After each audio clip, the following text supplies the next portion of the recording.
आज की व्याख्यान में हम हिंदी साहित्य के इतिहास के आधुनिक काल के अंतर्गत प्रयोगवाद को समझेंगे। हिंदी काव्य में प्रयोगवाद का जो प्रारंभ हुआ वह सन 1943 में अज्ञे के द्वारा जो संपादित तार सप्तक था तभी से माना जाता है। और इस संग्रह में अब तक के जो प्रचलित कविताओं से थोड़ा हटकर लिखा गया, ऐसी कविताएं लिखी गई जो नई संवेदना, नए भावबोध एवं नए शिल्प से युक्त थी। और प्रयोगवादी जो कवि हुए हैं उन्होंने प्रयोग करने में विश्वास किया है। अज्ञेय ने प्रयोग को साधन मानते हुए स्वयं कहा कि प्रयोग अपने आप में इष्ट नहीं है वरन वह साधन है। प्रयोगवादी कवि ने भावुकता के स्थान पर बौद्धिकता को काव्य में स्थान दिया है और जीवन की निराशा, कुंठा, अनास्था, संघर्ष आदि को अभिव्यक्ति प्रदान की है। प्रयोगवाद और नई कविता में कितना अंतर है, इसको हम समझेंगे कि प्रयोगवाद का विकास ही कालांतर में नई कविता के रूप में हुआ, अर्थात ये दोनों एक ही धारा के विकास की दो अवस्थाएं हैं। सन 1943 से सन 1953 तक प्रयोगवाद रहा। यहाँ तक कि कविताओं में जो नवीन प्रयोग हुए, नई कविता उन्हीं का परिणाम है। प्रयोगवाद उस काव्यधारा की आरंभिक अवस्था हम मान सकते हैं और नई कविता उसी का विकसित रूप मानेंगे।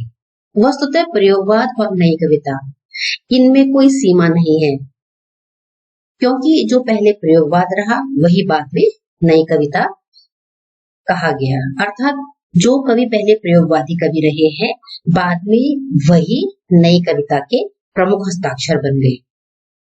तो सन 1943 ईस्वी से 1953 ईस्वी तक की जो कविताएं हैं उनमें जो नवीन प्रयोग हुए हैं और नई कविता उनका परिणाम देखती है।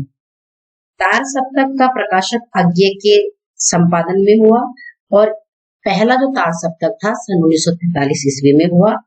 इस संग्रह से जो प्रयोगवादी काव्य था उसका प्रारंभ माना गया। इसमें जो 7 कवि हैं उनकी रचनाएं संकलित थी। गजानन माधव मुक्तिबोध, नेमीचंद जैन, प्रभाकर माचवे, गिरिजा कुमार माथुर, डॉक्टर रामविलास शर्मा, भारत भूषण अग्रवाल और एक कवि स्वयं अज्ञेय थे। दूसरे तार सप्तक का सन 1951 में संपादन हुआ, जिसमें भवानी प्रसाद मिश्र, शकुंतला माथुर, हरि नारायण व्यास, शमशेर बहादुर सिंह, नरेश मेहता, रघुवीर सहाय और धर्मवीर भारती की कविताओं का संकलन था। तीसरे तार सप्तक का संपादन सन 1959 में हुआ, जिसमें निम्न कवियों की कविताओं का संकलन था: प्रयाग नारायण त्रिपाठी, मदन वात्स्यायन, केदारनाथ सिंह, कुंवर नारायण, विजय देव नारायण शाही, सर्वेश्वर दयाल सक्सेना और कीर्ति चौधरी। इसके पश्चात हम प्रयोगवाद की कविताओं की काव्यगत विशेषताओं को समझेंगे। पहला है बौद्धिकता। परंपरागत कविता में जहां भावना की प्रधानता थी, वही जो नई कविता या कहें हम प्रयोगवाद है उसमें बौद्धिकता की प्रधानता थी। और इस बौद्धिकता की प्रधानता के कारण ही नई कविताओं में रागात्मकता का थोड़ा ह्रास देखने को मिलता है। एक उदाहरण देखिए: मेरी विशाल बुद्धि सूर्य चंद्र तारों के ताप वेग नाप रही, मेरी अतर्क शक्ति। अगला है नवीनता। नई कविता या प्रयोगवाद में जो भाव, विषय, वस्तु, शिल्प सभी दृष्टियों से यह परंपरा से अलग रही। अज्ञेय ने संभवतः इसी कारण इन कवियों को नई राहों के अन्वेषी नाम दिया है। संवेदना और शिल्प की नवीनता के प्रति इनमें कम आकर्षण दिखता है। इसका एक उदाहरण देखिए: आओ हम उस अतीत को भूलें और आज की अपनी रग रग के अंदर को छू लें। अगली विशेषता है वैयक्तिकता। इसके अंतर्गत जो नई कविता की एक प्रमुख प्रवृत्ति है अतिशय वैयक्तिकता।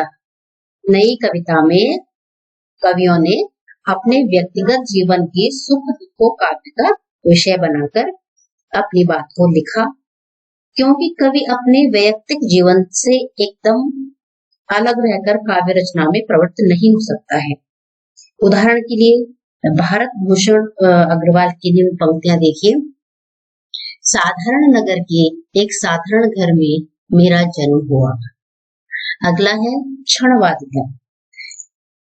जो नया कवि है अथवा प्रयोगवादी कवि है, क्षणवादिता को ही अपना जीवन दर्शन मानता है, क्योंकि उसे कल पर विश्वास नहीं और भविष्य का वह भरोसा नहीं करता। वह वर्तमान को ही सब कुछ समझकर उसे पूरी तरह भोगने के लिए लालयित रहता है। एक उदाहरण देखिए।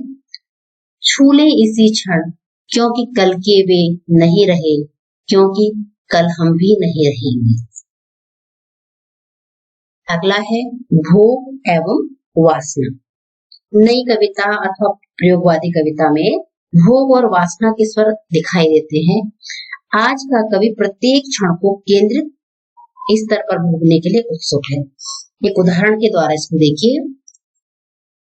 वासना के पंख सी फैली हुई थी, धारित्री सत्य सी निर्लज्ज नंगी। अगला है यथार्थवादिता।